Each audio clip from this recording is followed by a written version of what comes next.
So first, I would like to know about the origins of your problem. What do you remember since you were a child? Can you explain a little bit about the medical condition and how are you doing today with that? Basically, when I was 13, I had a severe bout of scoliosis where 1 month I was standing straight, and then 3 months later I was on a 97-degree tilt. They were afraid that my rib cage was going to puncture my lungs, so they authorized me for a back surgery with a full spinal fusion from a thoracic 4 down to my lumbar 5 and a Harrington rod implant. I had that at age 13, and my spine has been degenerating ever since.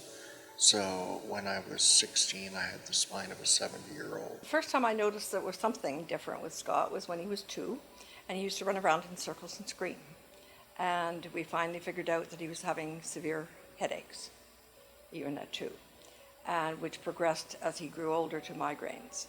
Now, if you're treating children in those days, there wasn't a lot that they could give them to relieve the pain, and the things that worked on Scott, they wouldn't give to people because it caused addiction and whatnot, so they weren't about to prescribe the drugs that he needed.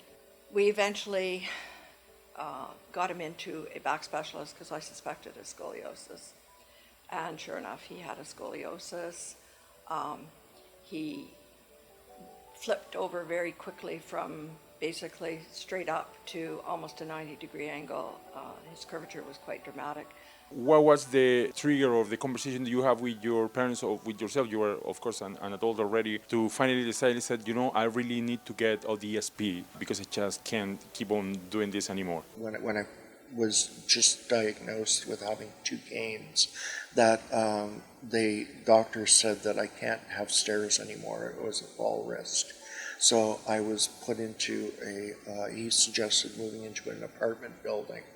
Now, the apartment rents at the time for a bachelor were about $500, and at the time ODSP was about $930. So it was also through the pain program at the Ottawa General that I finally got a social worker to intervene on my behalf and get me in touch with an ODSP unit worker, because I couldn't afford to live at that point. So once I got on it, I was paying my rent and then buying groceries.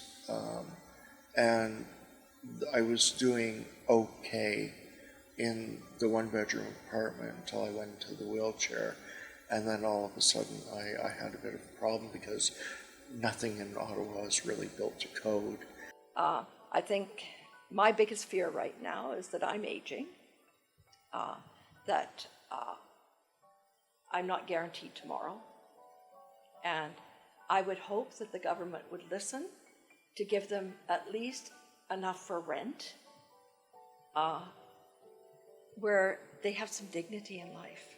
I mean, it's despicable that you think that in 2020, almost 3, that the rent portion is only $4.97, and we all know there isn't anywhere in Ontario that you can get rent for $4.97 that's affordable and accessible. Can you tell me please about the system and how do you manage to work within this system? With great difficulty.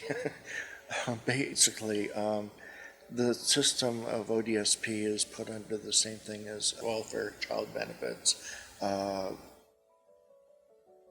temporary disability, and long-term disability. Getting on long-term disability, you have to prove that you are mentally incapable as well as physically incapable. People don't see the chronic cluster migraines that I have, that I've had since I was 2. They don't see the pain that that brings. So, like I'm fighting sort of like 2 battles in my body, that both are supposed to contribute to getting on ODSP.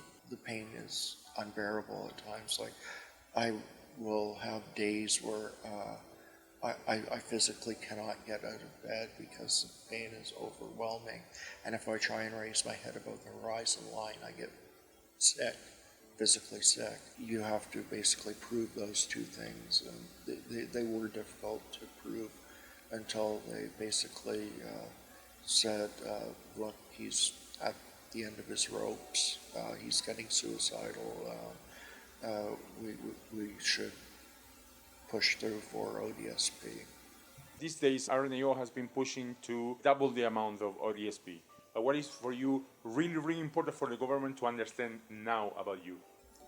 Basically now, I'd like the government to understand that we're living in deep poverty.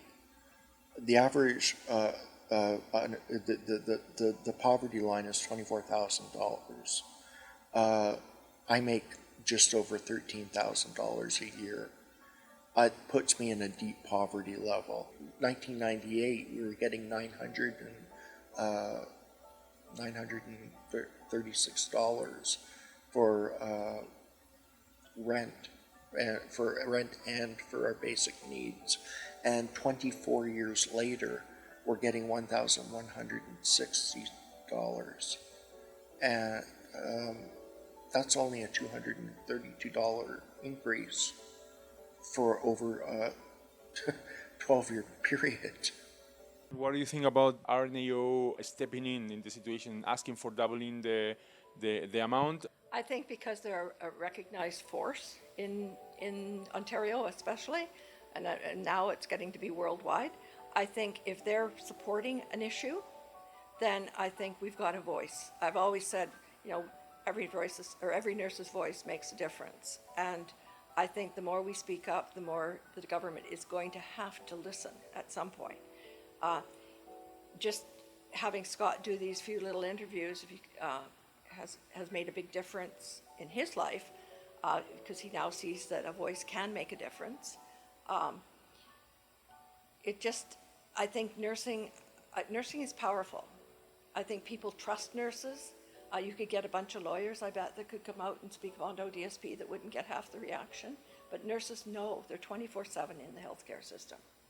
And I think they have to be listened to.